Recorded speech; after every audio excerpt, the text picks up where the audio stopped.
Hello അസ്സലാമലൈക്കും. അപ്പോൾ ഇന്ന് ഞാൻ വന്നിട്ടുള്ളത് ഈ ഒരു സ്കാലപ്പിൻ്റെ വീഡിയോ ആയിട്ടാണ്. ഇതിന് മുമ്പും നമ്മളുടെ ചാനലിൽ സ്കാലപ്പിൻ്റെ വീഡിയോ ചെയ്തിട്ടുണ്ട്.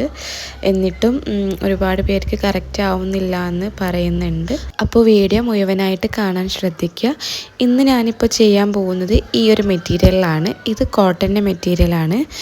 പിന്നെ ഇതുപോലെ ഒരു സ്കാലപ്പിൻ്റെ ഷേപ്പ് നമ്മളിങ്ങനെ കട്ട് ചെയ്തെടുക്കണം. അത് നമ്മളുടെ ഇഷ്ടത്തിനനുസരിച്ച് എത്രയാണ് സൈസ് എന്ന് വേണ്ടതെന്ന് വെച്ചാൽ അതിനനുസരിച്ച് കട്ട് ചെയ്തെടുക്കുക. എന്നിട്ട് ഇതുപോലെ വരച്ചു കൊടുക്കുക. 1 ഇഞ്ച് വിട്ടിട്ട് വേണ്ട വരച്ചു കൊടുക്കാൻ. തീരെ ഗ്യാപ്പ് ഇല്ലാഞ്ഞാൽ നമ്മളുടെ ആ ഒരു സ്റ്റിച്ചിങ് ശരിയാവില്ല. അപ്പോൾ ഒരു 1-1.5 ഇഞ്ചൊക്കെ ഗ്യാപ്പ് വിട്ടിട്ട് വേണം ഈ ഒരു ഷേപ്പ് വരച്ചു കൊടുക്കാൻ. അപ്പോൾ നമ്മൾ സ്ലീവിലൊക്കെയാണ് ചെയ്യുന്നതെങ്കിൽ അതിനനുസരിച്ച് എക്സ്ട്രാ ലെങ്ത്ത് എടുത്തിട്ട് വേണം കട്ട് ചെയ്യാൻ. ഇനി നമുക്ക് മെഷീനിലെ സെറ്റിങ്സ് എങ്ങനെയാണെന്ന് നോക്കാം. ഇത് നിങ്ങൾ സ്കിപ്പ് ചെയ്യാതെ തന്നെ നോക്കിക്കോളൂ കേട്ടോ. കാരണം എന്താ വെച്ചാൽ ഇത് കറക്റ്റായിട്ട് ില്ലെങ്കിൽ നമ്മളെ സ്കാലപ്പ് റെഡി ആയി കിട്ടില്ല.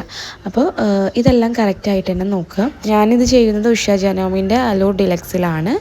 പിന്നെ ലെങ്ത്ത് കൊടുക്കുകയാണ് ഇതുപോലെ 0ക്കും 1ൻ്റെ ഇടയിലായിട്ട് ഇങ്ങനെ തന്നെ കൊടുക്കുക കേട്ടോ. പിന്നെ സെലക്ടർ സീല് സെലക്ട് ചെയ്യുക. അതുപോലെ ടെൻഷൻ 0 ആക്കി കൊടുക്കുക. ഇത്രയേ ഉള്ളൂ. അപ്പോൾ ഇത് കറക്റ്റായിട്ട് തന്നെ ചെയ്യുക. ഞാനിപ്പോൾ നോർമൽ മെഷീൻ ത്രെഡ് വെച്ചിട്ടാണ് നമ്മൾ സ്റ്റിച്ച് ചെയ്യുന്ന നോർമൽ ത്രെഡ് വെച്ചിട്ടാണ് ഈ ഒരു സ്കാലപ്പ് ചെയ്യാൻ പോകുന്നത്. പിന്നെ സ്കാലപ്പിൻ്റെ ത്രെഡ് വേറെ ഉണ്ട്, അത് വെച്ചിട്ടോ അല്ലെങ്കിൽ എംബ്രോയ്ഡറി ചെയ്യുന്ന സിൽക്ക് ത്രെഡ് വെച്ചിട്ടൊക്കെ ചെയ്യാം. അതിൻ്റെ വീഡിയോ എല്ലാം ഞാൻ ചെയ്തിട്ടുണ്ട്. പിന്നെ ഞാൻ അടിനൂല് സെയിം ആണ് കൊടുത്തിട്ടുള്ളത്. അപ്പോൾ അതൊക്കെ ഒന്ന് കറക്റ്റാക്കി തന്നെ കൊടുക്കുക. ഇനി നമുക്ക് എങ്ങനെയാണ് സ്റ്റിച്ച് ചെയ്യുന്നതെന്ന് നോക്കാം. അപ്പോൾ ഇതിൻ്റെ താഴെയായിട്ട് നമുക്ക് ഇതുപോലൊരു പേപ്പർ പീസ് വെച്ച് കൊടുക്കുക. അപ്പോൾ ഇതെന്തിനാന്ന് വെച്ചാൽ നമ്മളുടെ ആ ഒരു ക്ലോത്ത് നല്ല പെർഫെക്റ്റ് ആയിട്ട് നിൽക്കാൻ വേണ്ടിയിട്ടാണ്. മറ്റേത് നമ്മൾ ഇങ്ങനെ പേപ്പറൊന്നും ഇല്ലാതെ ചെയ്താൽ വേണമെങ്കിൽ ചുളിവൊക്കെ വരും. അപ്പോൾ അങ്ങനെയൊന്നും ഇല്ലാതിരിക്കാൻ വേണ്ടിയിട്ടാണ് ഇതുപോലെ പേപ്പർ താഴെ വെച്ച് ചെയ്യുന്നത്.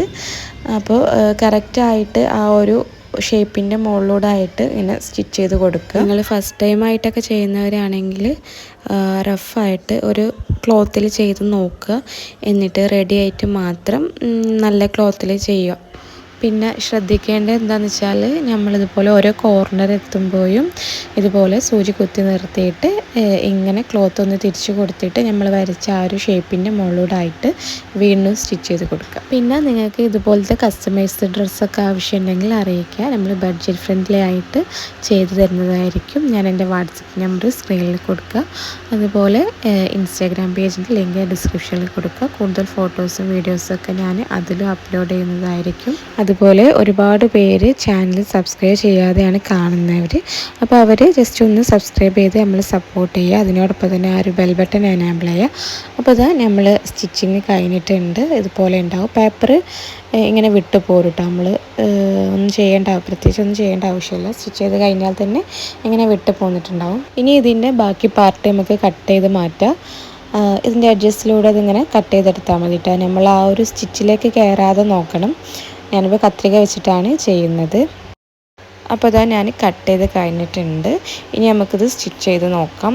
ഞാൻ പറഞ്ഞിരുന്നല്ലോ സ്ലീവിന് വേണ്ടിയിട്ടാണ് ചെയ്യുന്നതെന്ന്. അപ്പോൾ അതാ കംപ്ലീറ്റ് ആയിട്ടുണ്ട് സ്റ്റിച്ചിങ്. സ്ലീവ് വരുന്നത് ഇങ്ങനെയാണ്. പിന്നെ ഈ ഒരു ഡ്രസ്സിൻ്റെ ഫുൾ വീഡിയോ ഞാൻ ഓൾറെഡി ഷോർട്സിൽ അപ്ലോഡ് ആക്കിയിട്ടുണ്ട്. ഡീറ്റെയിൽഡ് ആയിട്ട് ഞാൻ നെക്സ്റ്റ് വീഡിയോ ചെയ്യാം. അപ്പോൾ ഈ ഒരു സ്കാലപ്പ് വർക്ക് നിങ്ങൾക്ക് എല്ലാവർക്കും മനസ്സിലായെന്ന് വിചാരിക്കുന്നു. എന്തെങ്കിലും ഡൗട്ട്സ് ഉണ്ടെങ്കിൽ കമൻസിൽ ചോദിക്കുക.